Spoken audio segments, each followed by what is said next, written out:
अब देखिए, जगन्नाथ महाप्रभु कलयुग के देवता हैं, लेकिन विराजमान कब से हैं? सतयुग से विराजमान है। सतयुग में सूर्यवंश जात में एक प्रकार से यह भाव वर्णित है कि इंद्रद्युम्न नामक राजा थे और बड़े धर्मात्मा थे। ब्रह्मा जी के अधस्तन पंचम पुरुष पुत्र माने जाते हैं इंद्रद्युम्न राजा।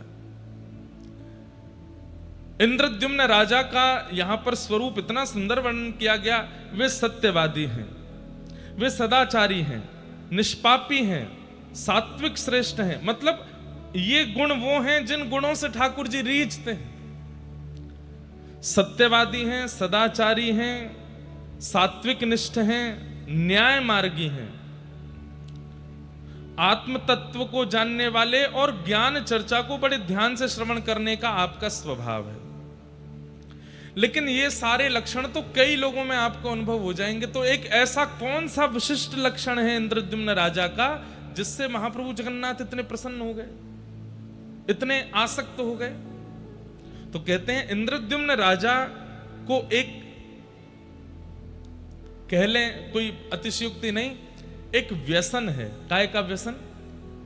कि आप हर सप्ताह विश्व के समस्त तीर्थ यात्रियों को, काशी के राजा हैं, काशी बुलाते हैं और काशी में बुलाकर के समस्त उन तीर्थ याटन करने वाले वैष्णवों से तीर्थ की महिमा सुनते हैं।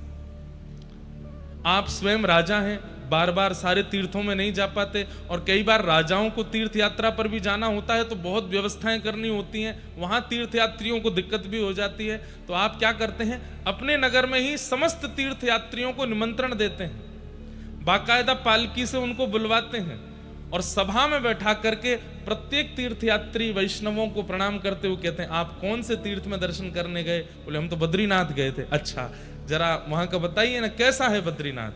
वहां की पूरी महिमा सुनते हैं और नेत्र बंद करके अपने तन को भले ही काशी में रखा हो लेकिन मन से बद्रिकाश्रम पहुंच के पूरे बद्रिकाश्रम का दर्शन करके आ जाते हैं। और फिर उस तीर्थ यात्री को खूब धन धान्य देके, दक्षिणा देके, वस्त्र दे करके खूब उनका सम्मान करते हैं कि आपकी कृपा से हम यहीं बैठे बैठे बद्रिकाश्रम हुआ है। फिर दूसरे तीर्थ यात्री के पास बैठते हैं, आप कहां से आए? बोले हम दक्षिण भारत में रामेश्वरम से आए हैं। अच्छा, वहां की महिमा बताइए। इस प्रकार सर्वगुण संपन्न होते हुए भी, अष्टादश विद्याओं से युक्त होते हुए भी, इतने ज्ञानी और इतने योग्य राजा होते हुए भी आपके अंदर इतनी दीनता है कि आप तीर्थ यात्रियों के बीच में बैठकर के तीर्थ की महिमाएं सुनते रहते हैं। तभी आपने एक जिज्ञासा प्रकट की, क्या कभी ऐसा हो सकता है कि पूरे विश्व को साक्षात परमात्मा का कभी अनुभव हो? क्या ऐसा कोई तीर्थ है या ऐसा कोई धाम है जहां साक्षात सचल भगवान विराजमान हो और उनका दर्शन हम मानव कर सके?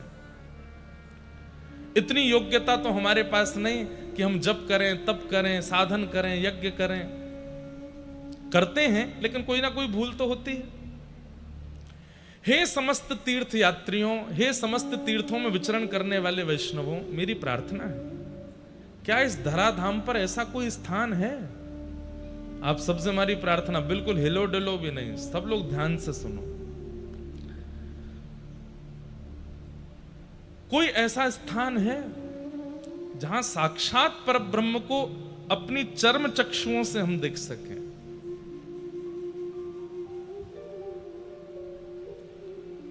तब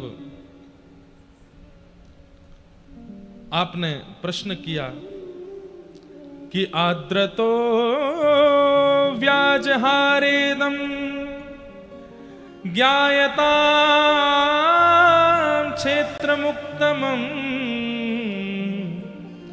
यत्र साक्षात् जगन्नाथं पश्यामो नेन चक्षुषा।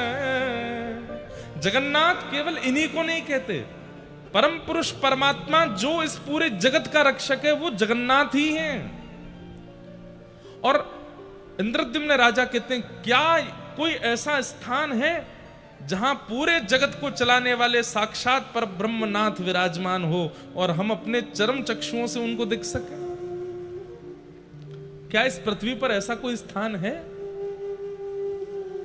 एक प्रकार से इंद्रद्युम्न राजा ने घोषणा करके इसको पूरे विश्व में फैलवाया इस प्रश्न को कि है कोई ऐसा स्थान जहां साक्षात पर ब्रह्म का दर्शन मानव कर सके।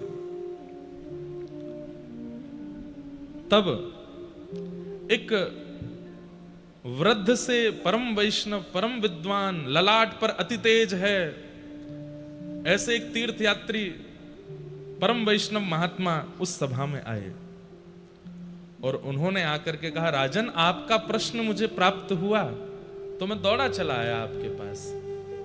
आपकी जो जिज्ञासा है शायद उसका समाधान मेरे पास है। ये सुनते ही तो इंद्रद्युम्न राजा बोले, क्या हम जीवात्मा प्रत्यक्ष ठाकुर जी को देख सकते हैं? बोले, हाँ, एक स्थान है।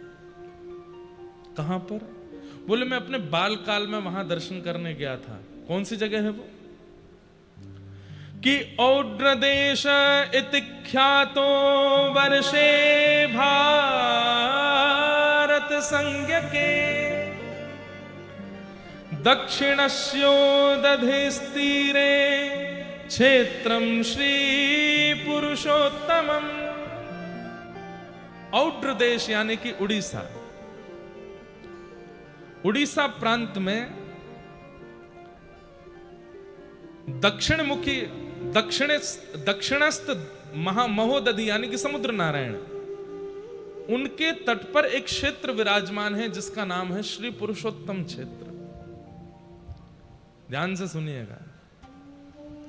उस श्री पुरुषोत्तम क्षेत्र में तत्र नीलगिरिर्नाम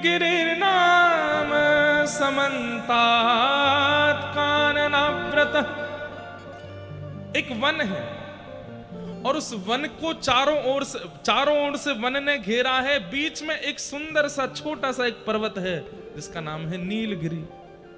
बंधुओं, हम सब लोग भुवनेश्वर से जब जगन्नाथपुरी की ओर आते हैं, आप सबने ये अनुभव किया कि नहीं, पर मैं हर बार करता हूं, 8-9 किलोमीटर दूर से ही श्री मंदिर इतना ऊंचा दिखाई देता है, लेकिन जैसे ही आप सिम्मत द्वार पर पहुंचेंगे तो लगता है कि शिखर इतना ऊंचा तो नहीं है, महाप्रभु जगन्नाथ जी का मंदिर इतना ज्यादा ऊंचा तो नहीं है कि इतनी दूर से दिखाई देता है।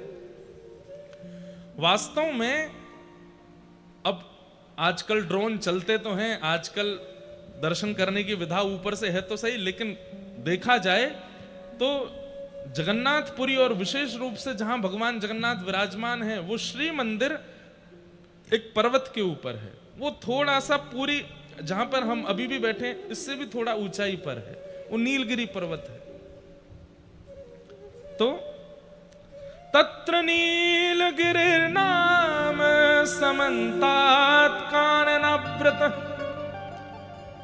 एक वन से आच्छादित नीलगिरी पर्वत है। तस्योत्संगे कल्प वृक्ष समन्तात क्रोश सम्मितः, वहां पर एक कल्प वृक्ष, एक वट वृक्ष है, वहां पर एक रोहिणी कुंड भी है, वहां साक्षात ठाकुर जी विराजमान है, परमात्मा विराजमान है। किस रूप से, किस नाम से? श्री नील माधव भगवान। नील माधव भगवान के रूप में वहां पर ठाकुर जी विराजमान है। ठाकुर जी का नाम जगन्नाथ पूर्व से ही है। यहां पर कितनी बार जगन्नाथ शब्द का ही भाव आता है। यत्र साक्षात् जगन्नाथः शंखचक्र गदाधर जंतूनां दर्शनान् मुक्तिं यो ददाति कृपानिधि। वहां पर साक्षात जगन्नाथ भगवान विराजमान है। कैसे? बोले चतु व्यूह रूप में अपने चतु हस्त कमलों में शंख चक्र गदा पद्म लेकर के साक्षात नील माधव जगन्नाथ भगवान विराज रहे हैं। वे आंखें भी मटकाते हैं, वे बोलते भी हैं, वे चलते भी हैं और अन्य तीर्थों में तो मानव का जाकर के कल्याण होता है, लेकिन मैंने उस तीर्थ में देखा कि कौवे ने चलते हुए किसी वस्तु को पाने के लिए उनके सामने आया है वो कौवा, और जैसे ही उस वस्तु को पाने लगा अचानक से उसने नेत्र खोल करके जैसे ही नील माधव भगवान को देखा, उसके भी चतु हस्त प्रकट हो गए और वो मुक्त होकर के भगवत धाम को प्रस्थान कर गया। अरे आप तो मानवों के कल्याण की बात करते हैं, लेकिन कीट पतंगा पक्षी जो वहां पहुंच जाए और शंख चक्र गदा पद्मधारी चतुर्भुज रूप नील माधव जगन्नाथ भगवान का जो दर्शन कर लेता है, ऐसे पशु पक्षियों का भी उद्धार वहां होता है। नील माधव भगवान जो पूर्व में यहां विराजमान थे, बाद में फिर उन्हीं नील माधव भगवान का चतुर्धा रूप प्रकट हुआ। सुदर्शन जी, जगन्नाथ जी, सुभद्रा जी और श्री बलभद्र जी। कैसे ये पूरी कथा है, ध्यान से सुनना। यत्र साक्षात जगन्नाथ, साक्षात जगत का उद्धार करने वाले परमात्मा वहां विराजमान है। और इस बात का प्रमाण है, क्यों? जंतु नाम दर्शनान मुक्ति, दर्शन करते ही मुक्ति मिलती है वहां पर।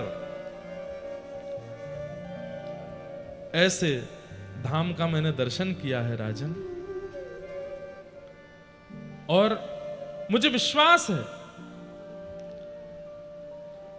कि आप उस स्थान पर जाएंगे, दर्शन करेंगे और उस स्थान से पूरे विश्व को लाभान्वित करेंगे। तत्र गत्वा जगन्नाथं दृष्ट्वा स हि गिरो यथा कटकावास संस्थानम भूप्रदेशं प्रयच्छ।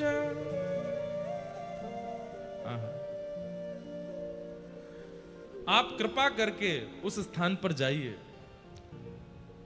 उस स्थान के समीप में कटक नामक एक स्थान है। कटक का नाम देखिए यहां पर भी है, कटका वास संस्थानम भूप्रदेशम प्रमीयच।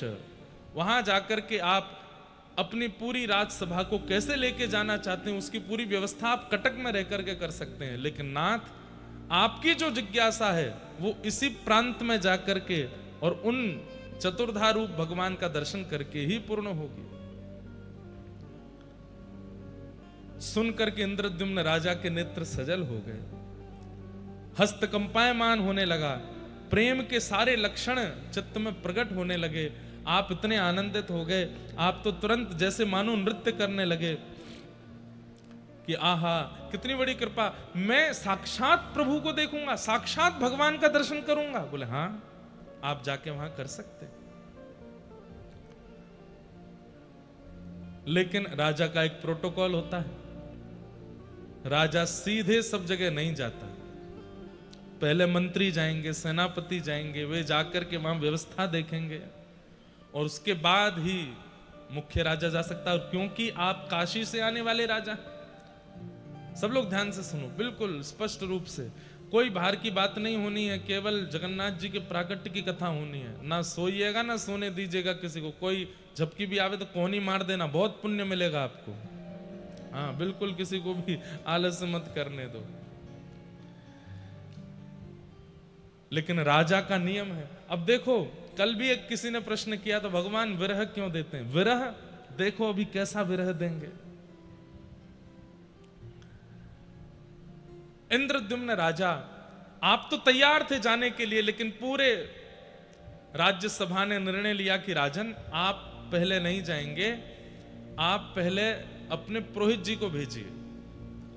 पुरोहित जी जाएंगे और इन तीर्थ यात्री के द्वारा बताई गई सारी भावों को देख करके वे वहां देख करके आएंगे, नील माधव जगन्नाथ भगवान का दर्शन करके आएंगे और वे सब आपकी व्यवस्था देख के आएंगे। आप जाएंगे तो कहाँ रुकेंगे, कहाँ प्रसाद बनेगा, इतनी सेना जाएगी, सेना कहाँ रुकेगी, वहां के जो उत्कल देश के राजा हैं उनको बता करके आएंगे। ये सब नियम है, राजा ऐसे नहीं निकल सकता। इंद्रद्युम्न बोले मैं तो बहुत उतावला हो रहा हूं, मुझे जाने दीजिए ना। बोले नहीं, आप अभी नहीं जाएंगे, आप कृपा कर अपने पुरोहित जी को भेजिए। तो राजा के ऊपर भी कई लोग होते हैं, आचार्य लोग, जिनकी आज्ञा राजा को माननी पड़ती है। इंद्रद्युम्न राजा का मन तो बहुत था, भैया ये पंखा बंद है, किसी से कह के पंखा चलवाए दो। कई लोग बेचारे एसी की आड़ में, अच्छा इतनी वेदना में थे आप लोग, फिर भी देखो कितने अच्छे शांत होकर के सुन रहे थे पूरी कथा। गर्मी तो नहीं लग रही ज्यादा, कुछ तो थोड़ी बहुत लग रही है, पर ये पंखा चलाने के लिए लगे हैं, पेमेंट तो पूरा होगा इनको, तो चलवा भी दो। ठाकुर जी की लीला कैसी है देखो, राजा है इंद्रद्युम्न, वे चाहें तो क्या नहीं कर सकते, तुरंत पहुंच सकते हैं, लेकिन सब ने रोक दिया, बोले आप नहीं जाएंगे, पहले पुरोहित जाएगा। काश इंद्रद्युम्न चले जाते, ये बाद में आपको पता चलेगा। आपने अपने पुरोहित जी को बुलाया और कहा कि महाराज आप कृपा करके जाएं, तो पुरोहित जी बोले मैं तो अस्वस्थ हूं, मैं अपने छोटे भाई को भेजूंगा, और चल गए। बोलो जगन्नाथ महाप्रभु की। वाह भैया, ये तो ऐसा लग रहा है जैसे स्विच बंद जानबूझ के कर रखा था, आपको कहीं जाड़ा नहीं लग जाए, सर्दी नहीं लग जाए। हाँ क्या? अच्छा ऊपर से गर्मी फेंक रहे हैं ये, इसलिए बंद कर रखे थे। लग तो रही है गर्मी से चलने के बाद। गर्मी आ रही है क्या ऊपर से? जबरदस्ती आने लगे तो बता देना, ठीक है, फिर बंद करा देंगे।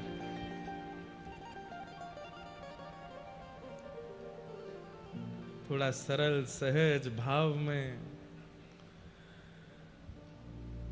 राजा ने अपने पुरोहित जी से कहा, तो पुरोहित जी बोले मैं तो वृद्ध हो गया हूं, शायद मैं इतनी निपुणता नहीं रखूंगा, पर मैं अपने छोटे भाई विद्यापति को भेजता हूं, वे जाकर के आपके इस जो नियुक्त स्थान है उसका दर्शन करके और पूरी योजना बना करके आएंगे और आपको बताएंगे। अब देखिए ये विद्यापति भी, अभी तो हमने पहली बार पढ़ा, पर मैं इसकी खोज करूंगा। विद्यापति का कोई पूर्व जन्म का या पूर्व काल का कोई तो संबंध है कि इनको नील माधव भगवान का प्रत्यक्ष दर्शन हुआ? कहां? ये तो पुरोहित भी नहीं थे, पुरोहित के छोटे भाई हैं। इनको बुलाया गया और कहा कि आपको इस प्रकार उत्कल देश जाना है, वहां पर कटक नामक एक शहर है, उसके पास में महानदी और समुद्र के दक्षिण तीर पर एक नीलगिरी पर्वत है, वहां नीलाचल भगवान, उनका दर्शन करके आना है। और सब व्यवस्था आकर के राजा को बतानी, फिर राजा पूरी सेना के साथ दर्शन करने जाएंगे। तो आप बड़े सौभाग्यशाली हुए, कितने खुश हैं, क्या कह रहे हैं। हर किसी को जगन्नाथ आते समय यह श्लोक बोलना चाहिए, महाप्रभु जी का दर्शन करते समय यह बोलना चाहिए कि अहो में सफलम जन्म सुकल्या सर्वरीच में द्रक्ष्यामि यद भगवातो मुख्य पद्म मघापहम। रथ में आरूढ़ होकर के विद्यापति इतने प्रसन्न हो रहे हैं, मैंने ऐसे कौन से जन्म के पुण्य किए, मेरा तो दूर दूर तक कोई संपर्क संबंध नहीं था इंद्रद्युम्न से, लेकिन फिर भी इनके पुरोहित का मैं छोटा भाई हूं और कहां से मुझे बुला करके मुझे भेजा जा रहा है। अरे ये मुझे भेजा नहीं जा रहा है, मुझे बुलाया जा रहा है।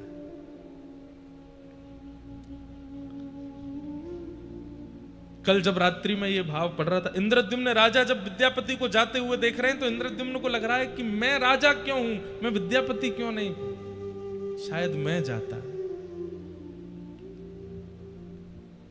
थक मन चल जीव चखन देखीब, थक मन चल जी। उड़िया भाषा में इतने बढ़िया बढ़िया गीत हैं और महाप्रभु जगन्नाथ जी कृपा से हम सब गाएंगे। किस लिए? उड़ीसा के लोगों को सिखाने के, आपको तो आता ही है, हमारे वृंदावन के लोगों को रटाने के लिए, हमारे उत्तर भारत के लोगों को महाप्रभु जी का यश, उनका गुण सिखाने के लिए। अरे मेरे थके हुए मन, तू बहुत थक गया ना संसार में, सबने तेरा बहुत शोषण किया है, चल तुझे चकानैन जगन्नाथ का दर्शन करा के लाता हूं। कितना अच्छा भाव है।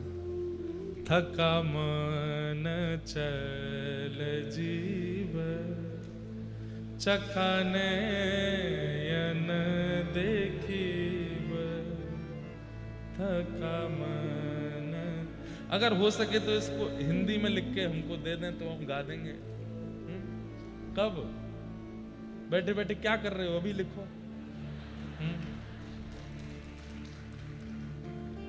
बहुत सुंदर बात। और श्री विद्यापति जी निकले हैं काशी से उत्कल देश के लिए, और रास्ते भर आनंदित होते हुए जा रहे हैं। अहो में सफलम जन्म सुकल्या सर्वरीच में द्रक्ष्यामि यद भगवतो मुख पद्म पद्म खापहम। मैं कितना बड़ा सौभाग्यशाली हूं, वो कमल नयन कमल मुख वाले ठाकुर जी का मैं दर्शन करूंगा। मैं कितना सौभाग्यशाली। और विद्यापति निकल पड़े हैं नील माधव भगवान का दर्शन करने के लिए।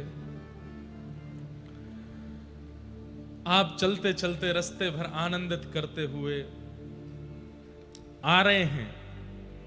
कैसे आऊं रे कन्हैया, कैसे आऊं रे नंद लाला, तेरी गोकुल नगरी बड़ी दूर नगरी, दूर नगरी बड़ी दूर। विद्यापति निकले हैं, हम भी साथ में चलें और इस उत्कल देश का दर्शन करें। मीराबाई के शब्दों में, कैसे आऊं रे नंद लाला, कैसे आऊं रे नंद लाला, कैसे आऊं मदन गोपाला, कैसे आऊं रे नंद लाला,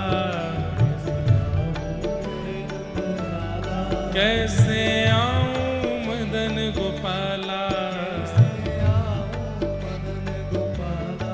तेरी गोकुल नगरी बड़ी दूर नगरी,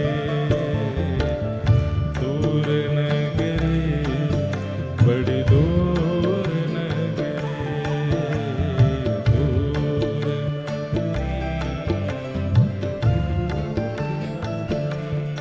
ओ रात को आऊं तो लाला डर मुहे लागे,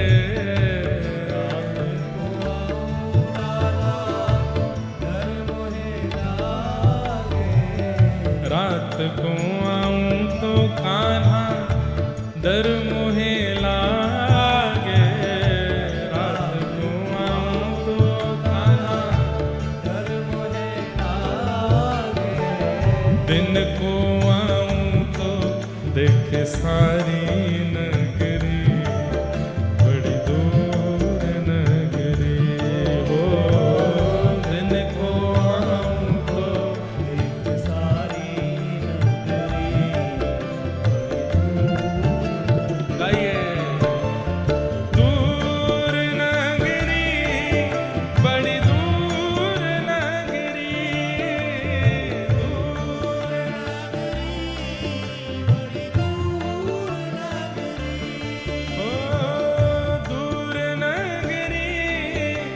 बड़ी दूर नगरी, दूर नगरी बड़ी दूर। वैसे ये हमको गाना तब चाहिए था जब हम पुरी से दूर थे। हम तो आ गए हैं पुरी में, लेकिन फिर भी नाथ देह से तो आपके धाम में आ गए, मन से भी पहुंच जाएं। मन में, बुद्धि में, आत्मा में और कोई भाव ना रहे, केवल आपका ही भाव रहे, इसलिए गा रहे हैं। ये मन आप तक पहुंच जाए, आपका हृदय भाव, चरण भाव इस मन के लिए बहुत दूर है। दूर नगरी, बड़ी दूर नगरी, दूर नगरी, बड़ी दूर नगरी। ओ कैसे आऊं रे नंदलाला, कैसे आऊं मदन गोपाला, तेरे गोकुल नगरी, बड़ी दूर नगरी। दूर नगरी, बड़ी दूर नगरी, बड़ी दूर। श्री जगन्नाथ महाप्रभु की।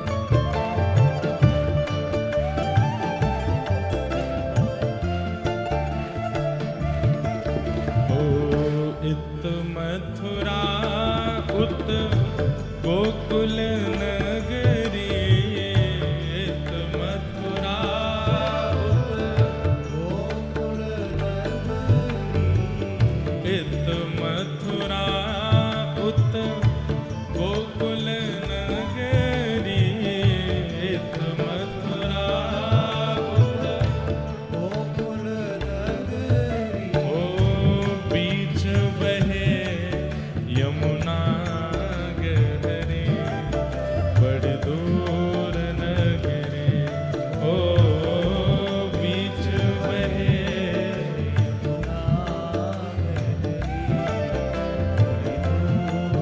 आओ हे दूर नगरी, बड़ी दूर नगरी, बड़ी दूर नगरी। ओ कैसे आऊं रे नंदलाला, ओ कैसे आऊं मदन गोपाला, तेरे गोकुल नगरी, बड़ी दूर नगरी। दूर नगरी, बड़ी दूर नगरी,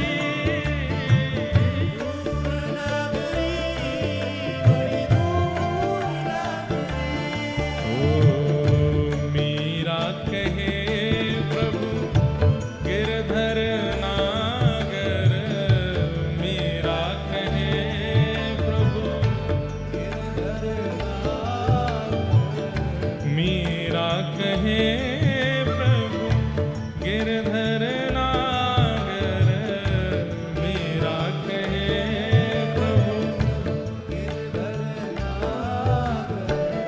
तुमरे दरस बिन, हाँ तुमरे दरस बिन, ओ तुमरे दरस बिन मैं तो हो गई बाबरी, बड़ी दूर नगरी। हो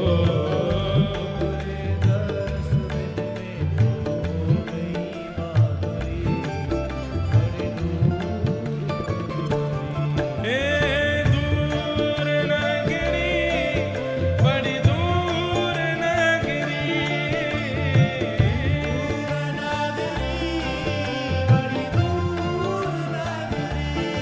कैसे आऊं रे नंदलाला।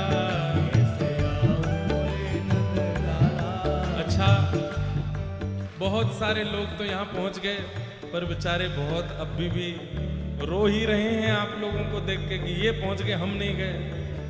तो वे सब तो हो गए इंद्रद्युम्न, आप सब हो गए विद्यापति। आप लोग तो पहुंच गए, बजा लो ताली। लेकिन महाप्रभु जगन्नाथ मिलेंगे तो इंद्रद्युम्न को ही, तो जो नहीं आए हैं टीवी पर लाइव पर दर्शन कर रहे हैं वो दुखी नहीं होना। आप सब इंद्रद्युम्न हो, थोड़ा सा श्रम करना पड़ेगा लेकिन महाप्रभु जगन्नाथ मिलेंगे जरूर। और जो यहाँ आ गए हो वो सौभाग्य मनाइए, क्योंकि आपको तो चतुर्धा मिल ही गए हैं, आप पर तो कृपा हो ही गए। हो कैसे आऊं रे नंदलाला, कैसे आऊं मदन गोपाला, तेरी गोकुल नगरी बड़ी दूर नगरी, दूर नगरी बड़ी दूर नगरी, ओ दूर नगरी बड़ी दूर नगरी,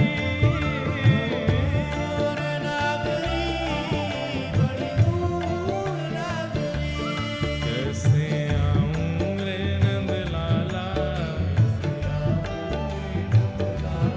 कैसे आऊं मदन गोपाला,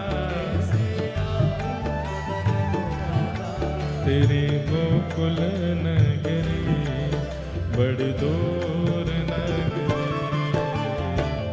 दूर नगरी बड़ी दूर नगरी,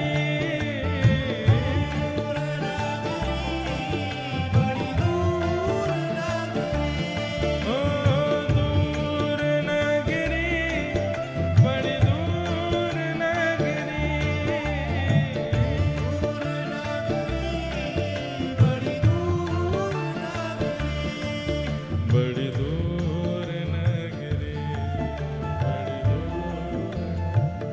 ओ बड़ी दूर नगरी, हाँ बड़ी दूर नगरी।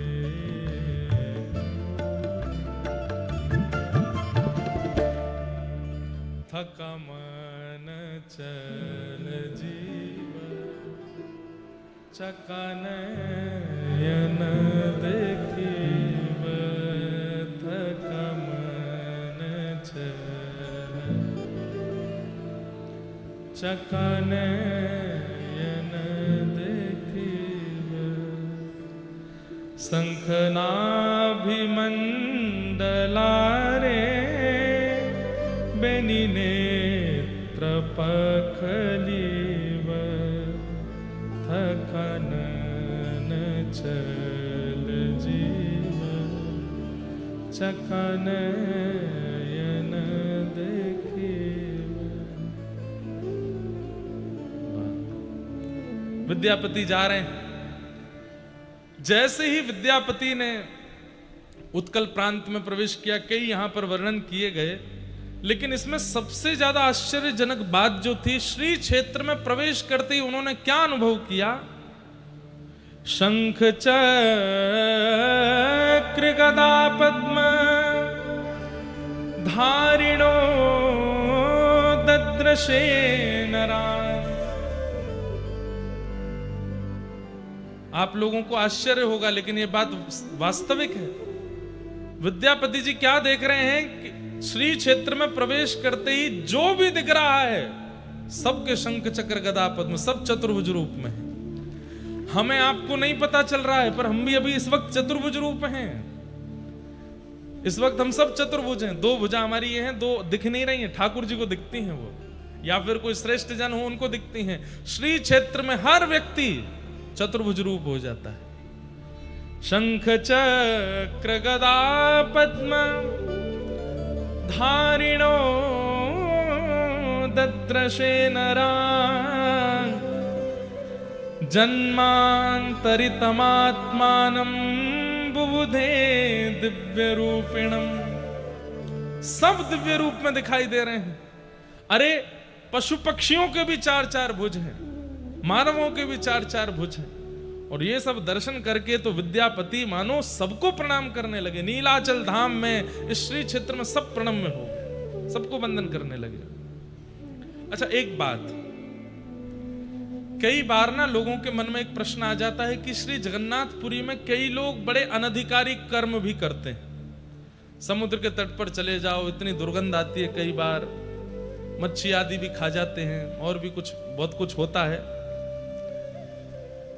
कई बार इससे संशय होता है कि इतना सुंदर श्री क्षेत्र, वैसे इसके लिए यहाँ के सब हमारे जगन्नाथपुरी के लोकल लोगों ने कोर्ट में इसके लिए कहा भी है कि भाई ये पुरी क्षेत्र है, ये कितनी बड़ी महिमा स्कंद पुराण में है, यहाँ पूर्ण रूपेण मांस भोज आदि ये सब बंद होना चाहिए, कोई टूरिस्ट प्लेस नहीं है,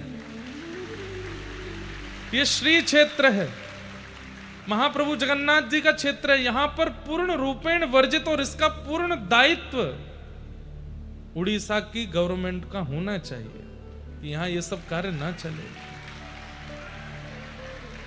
स्कंद पुराण में जितने बड़े श्री क्षेत्र का वर्णन है, कम से कम उतने बड़े श्री क्षेत्र में तो पूर्ण प्रतिबंधित होना चाहिए, बिल्कुल भी नहीं महाप्रभु जगन्नाथ जी के। अब हो क्यों रहा है, महाप्रभु जगन्नाथ जी क्यों नहीं कुछ कहते? भाई देखो, कलयुग में भगवान ने पहले ही कह दिया कि मैं शांत रहूंगा, मैं कुछ नहीं बोलूंगा, मैं कुछ भी नहीं कहूंगा, इसलिए ठाकुर जी नहीं बोलेंगे। ये हमारा दायित्व है, क्योंकि धर्म की रक्षा हमको करनी पड़ेगी। भगवान धर्म स्थापित करते हैं हमारे भरोसे कि तुम रक्षा करना, बाद में मैं स्थापना करके मैं जा रहा हूं। तो ये तीर्थ धाम सब स्थापित हो गए, आद्य गुरु शंकराचार्य हुए, कितने बड़े बड़े महापुरुषों ने आकर के सब किया। हम आप सबका दायित्व है कि कम से कम अपने पूर्वजों के द्वारा प्रतिष्ठित व्यवस्थित जो व्यवस्था है उसको बचा तो लें कम से कम। हमारे वृंदावन में भी भीतर नहीं है, वृंदावन की एक बात कहेंगे आपको कि वृंदावन के भीतर मांस भोजन आदि नहीं, सीमा पर होता है, लेकिन उसके लिए भी हम लड़ते हैं कि क्यों सीमा पर भी नहीं होना चाहिए, दूर करिए वृंदावन से। ठाकुर जी की रास स्थली है वो, ठाकुर जी की जन्म स्थली है, ठाकुर जी की क्रीड़ा स्थली है। सदा वृंदावन वसती लीला परिचरो जगन्नाथ स्वामी नयन पथगामी भवतु में। जगन्नाष्टक में भी कहते हैं कि सदा वृंदावन वसती, वृंदावन में बसते हैं जगन्नाथ जी, वहीं लीला करते हैं। इसलिए वहां पर तो ब्रजवासी मिलकर के थोड़े बहुत हट पूर्वक नहीं करने देते, पर सीमा में भी जो है उसको भी हटाने की पूरी योजना कर रहे हैं। हमारे यहाँ के ब्रजवासी बालक लगे हैं दंडवती लगाने में कि अरे सरकार यहाँ पर मांसाहार बंद हो, खान पान की व्यवस्था बिल्कुल। वृंदावन में पी करके आने वाली की भी, अब देखो पुलिस और प्रशासन के लोग, कई बार आपने हाईवे पे देखा होगा, रात में 11 बजे के बाद एक मशीन लेके खड़े रहते हैं, सबसे कहते हैं इसमें फूंक मारो और चेक करते हैं कि पी तो नहीं रखी। प्रत्येक धाम में भी ऐसा ही होना चाहिए, बाहर से ही हर आदमी को चेक करो, पी तो नहीं रहे हैं, गलत काम तो नहीं कर रहे हैं। अरे भाई ये आपके मनोरंजन का स्थान नहीं है, मनोरंजन करना है गोवा जाइए, मनोरंजन करना है। अच्छा एक और बात, गोवा को ही क्यों कहे मनोरंजन के लिए, वो भी नहीं है मनोरंजन का स्थान। एक बहन हमको 1-2 दिन पहले मिली, इतने सुंदर दर्शन उन्होंने कराए। वो बैठी हैं क्या यहाँ कथा में? बैठी होंगी और अभी उठेंगे नहीं, कहो तो उन्होंने इतने सुंदर दर्शन। गोवा में एकमात्र ऐसा मंदिर है जहां पर देवकी मैया की गोद में लड्डू गोपाल, एकमात्र ऐसा मंदिर है। संस्कृत का बहुत बड़ा विश्वविद्यालय गोवा में है, बड़े बड़े संस्कृतज्ञ जो केवल संस्कृत में बात करते सब गोवा में पढ़ते। उसको भी हम लोगों ने पर्यटन स्थल बना दिया। वास्तव में देखा जाए तो भारत में पर्यटन स्थल है ही नहीं, भारत में सब धार्मिक स्थल है, भारत सब पूरा धार्मिक है भारत। लेकिन फिर भी ये जो 4 धाम हैं, कम से कम इनको तो सुरक्षित रखो।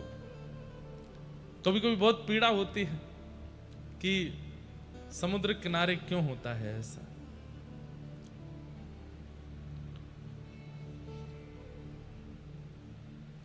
तो सब चतुर्भुज रूप में थे। जैसे ही विद्यापति यहां पहुंचे हैं, शंख चक्र गदा पद्म धारिणो दद्रशे नरान जन्मांतरितमात्मानं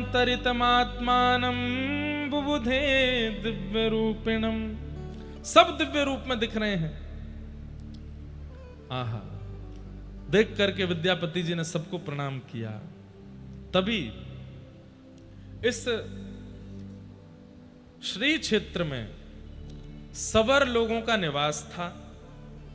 उन्हीं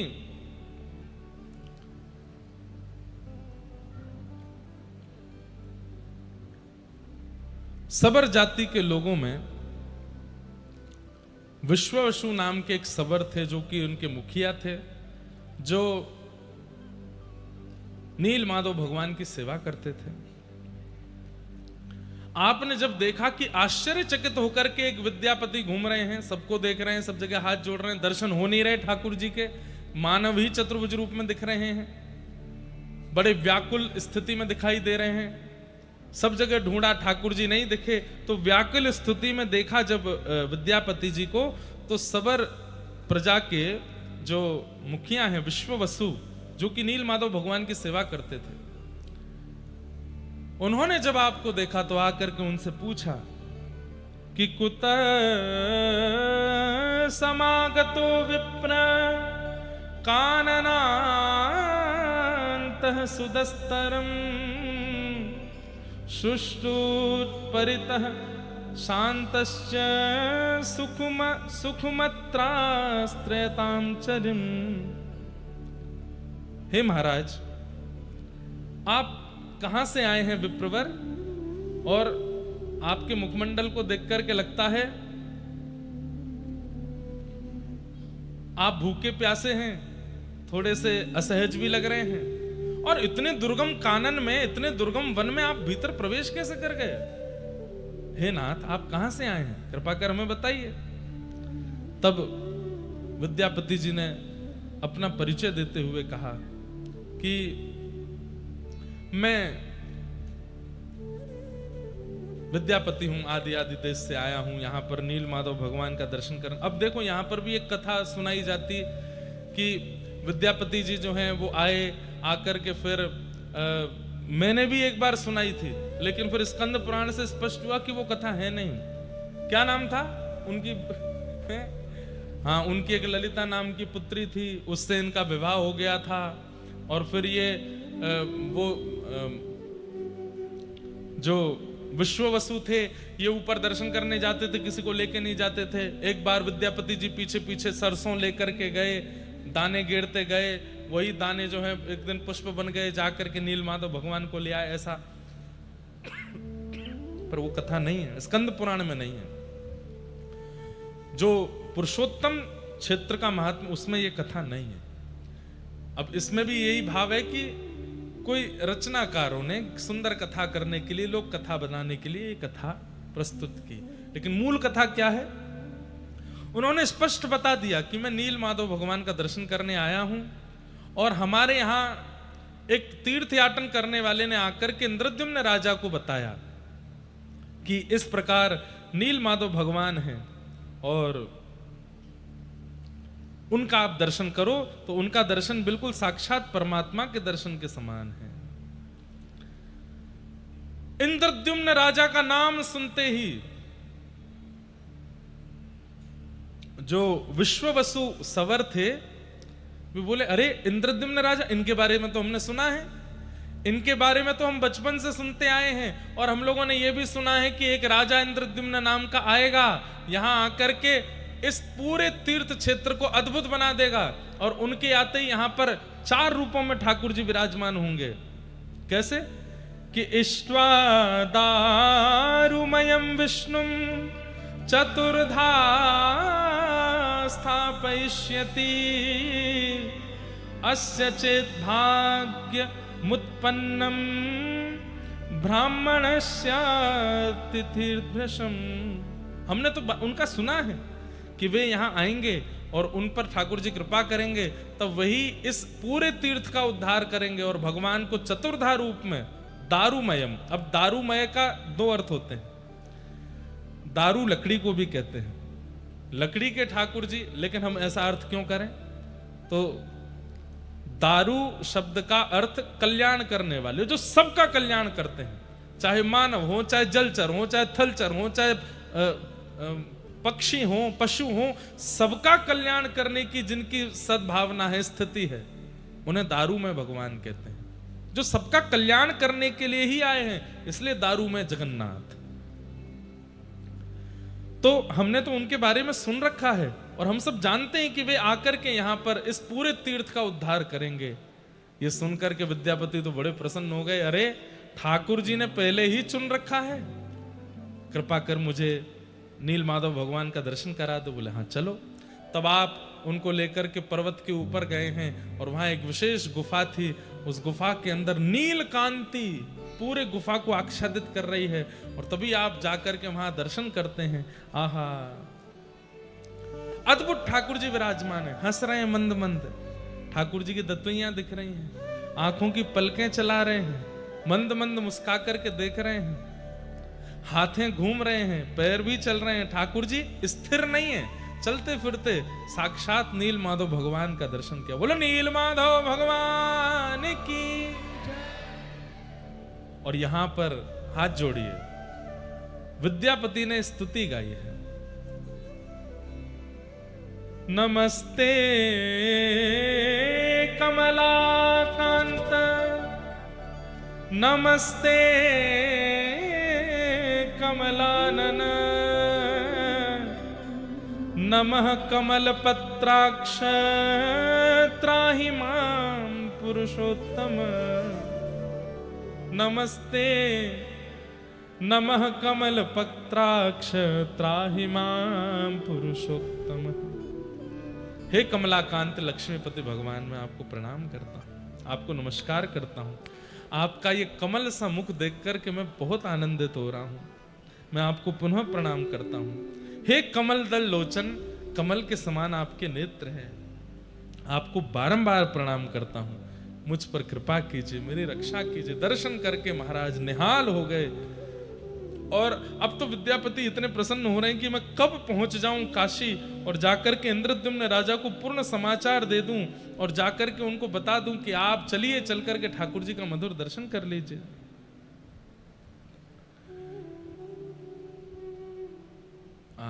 लेकिन ठाकुर जी क्या विचार करते हैं, क्या सोच के रखते हैं, किसको क्या देना क्या ना देना, ये सब ठाकुर जी के हाथ में है।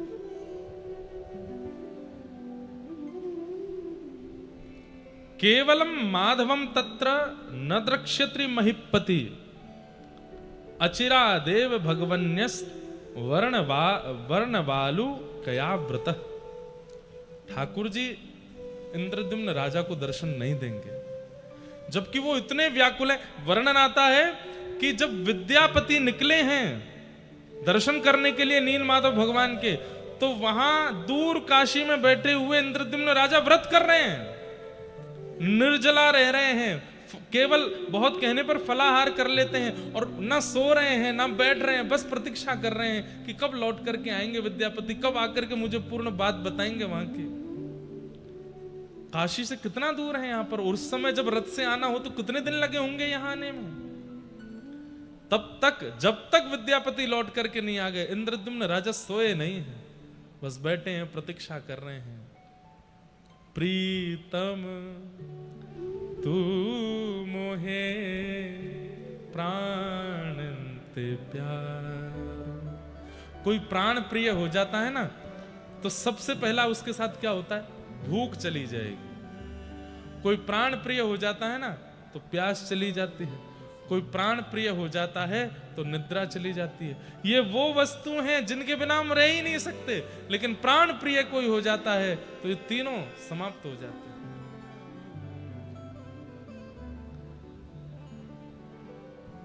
तुम मेरे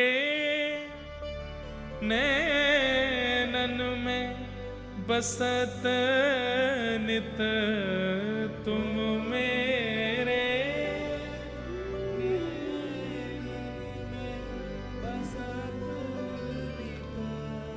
मैं तब नैन निहारो, मैं तब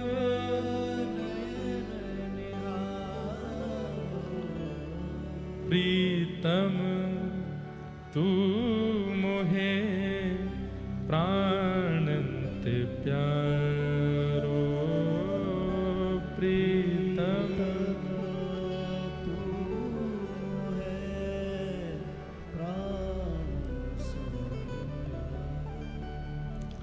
तू जीवन धन सर्वस तू ही, तू सब गाओ।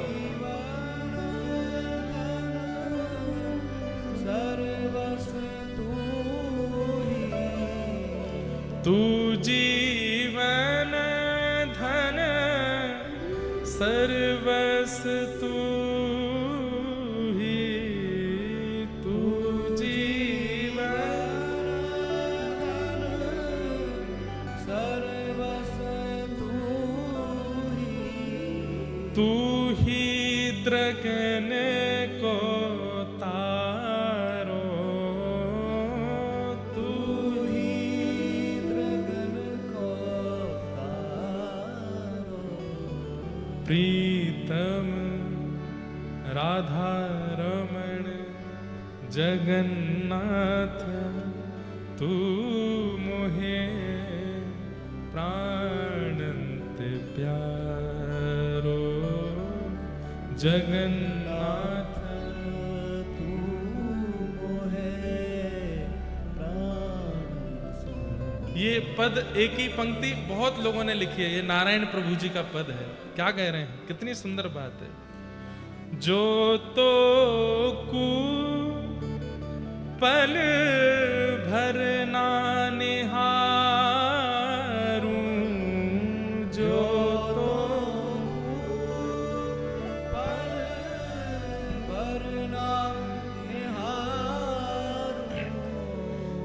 दीखत जग अंधियारो, दीखत जग अंधियारो। तू मोहे प्राणंत प्यारो, प्रीतम तू मोहे।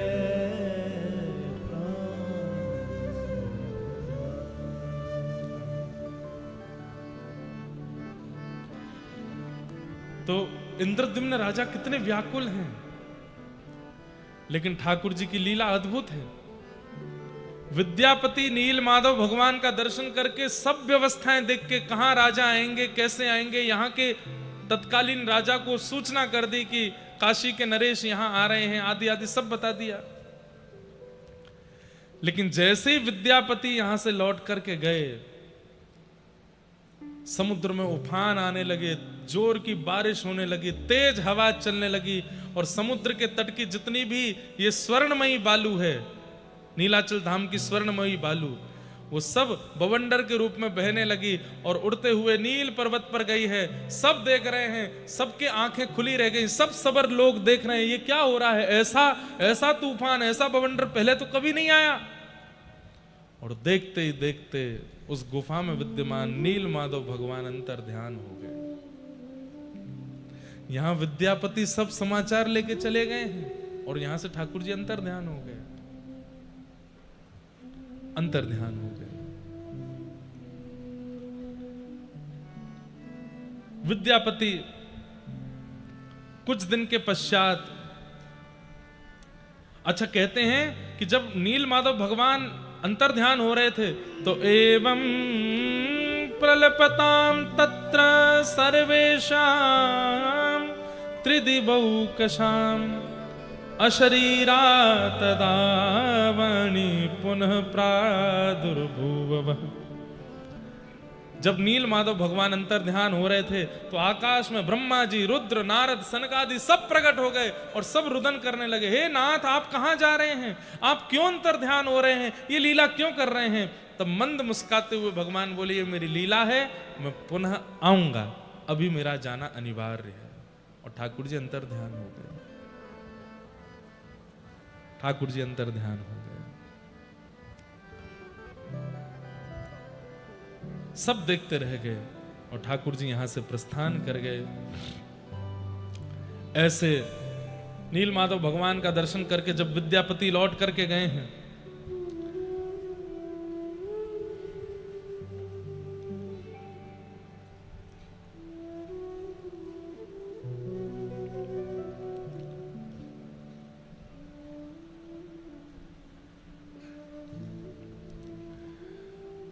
लौट करके गए और जाकर के आपने वहां सब सुध बताई कि मैं उत्कल प्रांत में होकर के आ गया हूं और वहां नील माधव भगवान ऐसे विराजमान है, उनके नेत्र ऐसे हैं, उनका स्वरूप ऐसा है, सब ऐसा। इंद्रद्युम्न राजा तो उत्सव मनाने लगे, नृत्य करने लगे, आनंदित हो गए। आपने तुरंत राज सिंहासन पर बैठ करके आज्ञा कर दी, सब व्यवस्थाएं तैयार करो, अब हम सब लोग यहां से श्री क्षेत्र पुरुषोत्तम क्षेत्र को प्रस्थान करेंगे। वहां ठाकुर जी हमारी प्रतीक्षा कर रहे हैं। पर इनको क्या बताएं कि ठाकुर जी तो अंतर ध्यान हो गए वहां से।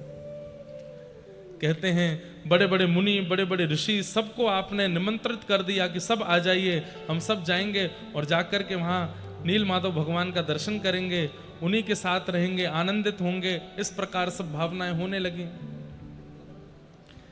लेकिन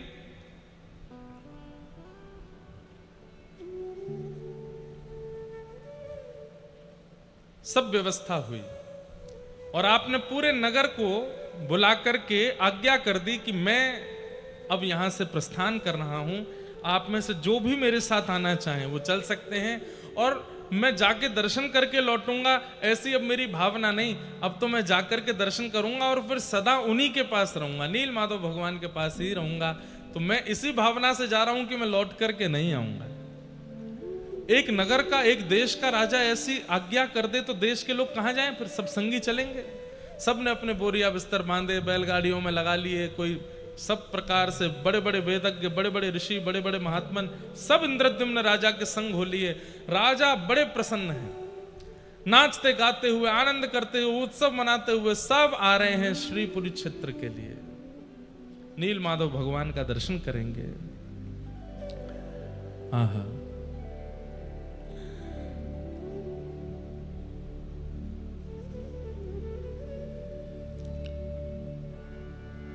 एक दिन इंद्रद्युम्न राजा चल पड़े हैं और दुर्गम मार्ग से सबको संग में लेते हुए आप इंद्रद्युम्न यहां नील माधव भगवान का दर्शन करने के लिए आ रहे हैं।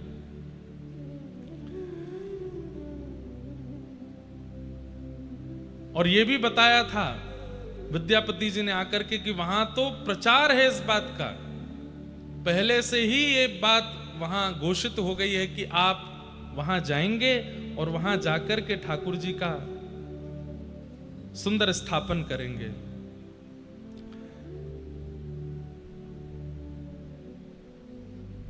इंद्रद्युम्न राजा निकल पड़े हैं। कौन सी तिथि को निकले थे? बोले ज्येष्ठ शुक्ला पंचमी को, शुक्रवार को उत्तम तिथि मुहूर्त देख करके निकले थे। आनंद करते हुए सब नाचते गाते हुए जा रहे हैं। जैसे ही उत्कल प्रांत में पहुंचे, यहाँ के राजा ने खूब सुंदर उनका स्वागत किया और उनको लेकर के फिर श्री क्षेत्र की ओर बढ़े हैं। लेकिन जैसे ही पुरुषोत्तम क्षेत्र में पहुंचे और नीलगिरी पर्वत दिखाई दिया, राजा इंद्रद्युम्न तो वहीं रोने लगे। अब मेरे नाथ मिलेंगे, अब मेरे नाथ मुझे स्वीकार करेंगे, अब मैं अपने इन चरम चक्षुओं से ठाकुर जी का दर्शन करूंगा। लेकिन जैसे ही आप पहुंचे तब क्या देखते हैं? सब सवर समाज के लोग बड़े दुखी और रुदन अवस्था में बैठे। इंद्रद्युम्न राजा ने जाकर के कहा, सैनिकों ने जाकर के वहां सब वर्णन कर दिया, इंद्रद्युम्न राजा आ रहे हैं और आकर के यहाँ ठाकुर जी का दर्शन करेंगे। सबर जाति के लोगों ने सबने कहा कि वे आएंगे, पर ठाकुर जी तो यहाँ से प्रस्थान कर चुके हैं, ठाकुर जी तो यहां से अंतर ध्यान हो गए हैं। जैसे ही सुना कि भगवान अंतर ध्यान हो गए, पूरी बात सुनी। बोले ये तो इन्होंने बताया था कि ठाकुर जी वहां विराजमान है। बोले विराज तो रहे थे, लेकिन जिस दिन विद्यापति लौट करके गए उसके अगले दिन ही एक बवंडर आया, तूफान आया, आकाश में देवी देवता भी प्रकट हुए और ठाकुर जी सबके मध्य से अंतर ध्यान हो गए। ये सुनते ही इंद्रद्युम्न राजा मूर्छित होकर के गिर पड़े, बहुत रोए, रो रो करके बेहाल हो गए। बोले नाथ नहीं मिलना था, मैं इतना बड़ा पापी हूं, मैंने इतने बड़े अत्याचार किए हैं, या मैं इतना ज्यादा कुभागी हूं कि आप मेरे आने की खबर सुनते ही अंतर ध्यान हो गए। अरे किसी को भी लगेगा, ठाकुर जी विराजमान थे लेकिन हमारे आते ही ठाकुर जी चले गए, ये बात सुनने में किसको उचित लगे? अरे लोग बाग मंदिर दर्शन करने जाते हैं, दर्शन करते करते यदि पर्दा आ जाता है तो लोगों को लगने लगता है कि हम में कोई अभाग्य था, दुर्भाग्य था, इसलिए हमारे आते ठाकुर जी ने पर्दा कर लिया। पर भैया कल कई लोगों को नहीं पता था कि मंदिर जल्दी बंद होने वाला है। 3-3, 4-4, 5-5 घंटे लाइन में खड़े होने के बाद में मंदिर पहुंचे, बस दर्शन होने वाले थे तो अचानक से अंदर से खबर आई मंदिर बंद। बहुत लोग कल परेशान हो गए और उन सबको यही लग रहा था कि हमारा दुर्भाग्य था कि ठाकुर जी हमको नहीं मिले। पर इंद्रद्युम्न की राजा की कथा सुनो, वो तो अपना राजपाट परिवार सब छोड़ करके और सबको संग लेकर के, सबके घरवार छुड़ा करके लेके आए हैं कि चलेंगे नील माधव भगवान के चरणों में रहेंगे। पर यहां आकर के पता चला कि ठाकुर जी प्रस्थान कर गए। बहुत दुखी हुए, बोले नाथ मैं कुभागी हूं, मेरे कारण आप चले गए, मुझ पर कृपा नहीं करनी थी कोई बात नहीं, पर मैं इतने सारे वैष्णवों को लेके आया, इतने जन को लेके आया, पूरे नगर के नगर लेकर के आया, बड़े बड़े ऋषियों को आमंत्रण करके लेके आया, सबका सब छुड़वा करके लाया, इन पर तो कृपा कर देते। आत्मघाती और ना जाने कैसे कैसे भाव अपने लिए इंद्रद्युम्न के चित्त में आने लगे, रुदन कर रहे हैं। विद्यापति जी ने क्यों नहीं बताया? वे तो आकर के बोल के गए थे कि वहां दर्शन किए हैं उन्होंने परमात्मा के। तब सबने बताया, बोले उनके जाने के बाद ठाकुर जी अंतर ध्यान हुए। तब 2-3 दिन तक तो इंद्रद्युम्न राजा बड़े व्याकुल रहे। आपने कुछ खान पान भी नहीं किया। तत्पश्चात सबने कहा कि आपको निर्णय लेना पड़ेगा, आप वापस चलना है, क्या करना है आप बताइए। लेकिन तभी सबर समाज के एक व्यक्ति ने आकर के बताया, बोले भगवान जब अंतर ध्यान हुए थे तब उन्होंने आकाशवाणी की थी कि मैं पुनः आऊंगा। अब कब आएंगे ये तो नहीं पता, लेकिन वो कह के गए कि वे आएंगे। इंद्रद्युम्न राजा ने घोषणा कर दी, अपनी सब प्रजा से पहले तो क्षमा मांगी और जितने लोग साथ में आए थे सबसे कहा कि ठाकुर जी मेरे कारण अंतर ध्यान हुए हैं, लेकिन ठाकुर जी किसी और कारण से अंतर ध्यान हुए थे। वो कारण हम परसों की कथा में बताएंगे। किस कारण से अंतर ध्यान हुए वो तो एक कारण था, लेकिन इंद्रद्युम्न को लग रहा था मेरे कारण हुए, तो सबसे कहा कि आप सब लोग चाहें तो वापस जा सकते हैं, मैं अब वापस नहीं जाऊंगा, मैं यहीं रह करके प्रतीक्षा करूंगा, मनाऊंगा, रिझाऊंगा, बुलाऊंगा, ठाकुर जी को आना पड़ेगा। और रही बात मालव देश की, तो मेरा पुत्र मालवेश्वर, अब ये इसको मैं राजा बनाता हूं, अपना मुकुट उसको पहना दिया, तिलक कर दिया और कहा कि अब ये राजा है, जो भी लोग वापस जाना चाहते हैं इसकी सन्निधि में जाइए और ये सबका राजपाट करेगा, सबका शासन करेगा, पर मैं अब यहीं रहूंगा। इंद्रद्युम्न राजा दुखी बैठे हैं, तभी नारद जी का आगमन हुआ। सतयुग की बात है। वीणा लेकर के, करताल लेकर के श्री नारद जी महाराज आए और नारद जी महाराज ने आकर के समझाया कि मेरे पिता ब्रह्मा ने मुझे भेजा है। क्यों? वे बोले हैं कि ठाकुर जी यमराज के किसी भाव को पूर्ण करने के लिए अंतर ध्यान हुए हैं, तुम चिंतित मत हो, तुम्हारे द्वारा कुछ विशिष्ट ठाकुर जी को कराना है। पूरे विश्व को आज नहीं कलिकाल तक और ना जाने कब तक लोगों को तुम्हारे द्वारा किए गए तब से प्रकट ठाकुर जी का दर्शन प्राप्त होगा, इसलिए तुम विचलित मत हो। मैं तुम्हारे पास इसीलिए आया हूं कि ताकि तुम विचलित ना हो, तुम भटको ना, तुम्हें समय समय पर मैं ध्यान दिलाऊंगा, तुम चिंता मत करो, ठाकुर जी आएंगे। बोले कैसे आएंगे, मुझे क्या करना पड़ेगा ये बताइए। बोले पूज्य पिताजी ब्रह्मा जी का ऐसा कहना है कि वे श्वेत द्वीप में जाकर के 1000 यज्ञ करेंगे भगवान को प्रसन्न करने के लिए, और उतने ही दिन तुम यहां विराज करके अश्वमेध यज्ञ करो और उस अश्वमेध यज्ञ के द्वारा ठाकुर जी को प्रसन्न करने का भाव रखो। तब इंद्रद्युम्न राजा को नारद जी ने आज्ञा दी और आज्ञा देकर के पुरी क्षेत्र में अश्वमेध यज्ञ करने का भाव रखा। नीलकंठ महादेव यहां भगवान विराजमान हैं, उन्हीं के पास में विराजित होकर के यज्ञ कुंड निर्माण करके अश्वमेध यज्ञ प्रारंभ किया। रोते हुए राजा पुकारने लगे, हे नाथ आप कहां हैं, मुझ पर कृपा कब करेंगे, यह अनुग्रह कब करेंगे। तभी भगवान ने आकाशवाणी की कि राजन तुम रो मत, बस जिस कार्य की आज्ञा तुमको ब्रह्मा जी ने दी है वो कार्य पूर्ण करो, मैं निश्चित ही आऊंगा। मेरा वचन है।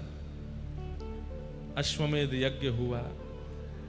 यज्ञ की पूर्णाहुति पर जो अभिषेक सब ऋषि जन, वेदज्ञ जन, विप्र जन मिलकर के यजमान का करते हैं, वो अभिषेक समुद्र तट पर कर रहे थे। तभी नारद जी ने देखा ब्रह्म दारू बहती हुई एक समुद्र मार्ग से आ रहे हैं। और जैसे ही उस ब्रह्म दारू का दर्शन किया, आपने देखा समीप जाकर के तो शंख चक्र गदा पद्म आदि जैसे शुभ चिन्ह उन ब्रह्म दारू में बने हुए हैं। नारद जी ने कहा, बस तुम्हारा संकल्प पूर्ण होने वाला है, अब तुम निश्चिंत होकर के बस अपना यज्ञ पूर्ण करो। तत्पश्चात भगवान ही एक विश्वकर्मा के रूप में प्रकट हुए और ठाकुर जी ने आकर के उस ब्रह्म दारू को एकांत में ले जाकर के उनका निर्माण किया। ठाकुर जी, अब ये भी कथा आती है कि 21 दिन का कहा था, 21 दिन से पहले दरवाजा नहीं खोलना, भीतर छेनी हथौड़ा चल रहा था, उनकी आवाज आ रही थी, जैसी आवाज आनी बंद हुई तो द्वार खोल दिया, तो ठाकुर जी अधूरे रह गए। स्कंद पुराण कहती है कि अधूरे नहीं है, ये पूरे हैं, इसीलिए ये पुरी में विराजमान है। ये अधूरे नहीं है, ये ठाकुर जी का मूल रूप है, ये अधूरे नहीं है। वो 21 दिन वाली कथा, छेनी हथौड़ा वाली कथा भी स्कंद पुराण में नहीं है। वहां तो ऐसा भाव है कि कहां से किस रूप में भगवान ही आए हैं और आकर के उस दारू ब्रह्म को लेकर के गए, उसका जाकर के निर्माण किया और निर्माण करके उनको प्रतिष्ठित किया। इंद्रद्युम्न राजा ने जैसे ही अपने चर्म चक्षुओं से पहली बार देखा, आहा, अद्भुत रूप ठाकुर जी का, बड़े बड़े विशाल नेत्र हैं, अधर पर प्रबल मुस्कान है, मानो जैसे भुजा पसार करके इंद्रद्युम्न से कह रहे हो कि तुम इतने व्याकुल हुए मेरे लिए, आओ आकर के मेरे हृदय का आलिंगन कर लो। भुजा पसार करके महाप्रभु जगन्नाथ का स्वरूप प्रकट हो गया। बोलो जगन्नाथ महाप्रभु की। शंख चक्र गदा पद्म युक्त दारू ब्रह्म ही जगन्नाथ, सुभद्रा जी और श्री बलभद्र जी और सुदर्शन जी के रूप में प्रकट हुए। नील माधव भगवान इन्हीं के भीतर आकर के अवस्थित हो गए, जो पूर्व में विराजमान थे। तत्पश्चात अब आगे का क्रम बहुत विस्तृत रूप से कैसे यहाँ विराजमान होकर के ठाकुर जी का अभिषेक आदि किया, वो सब क्रम आता है। इस प्रकार महाप्रभु जगन्नाथ जी नील माधव के रूप में प्रकट हुए और इंद्रद्युम्न राजा को प्राप्त हुए। बोलो जगन्नाथ महाप्रभु की।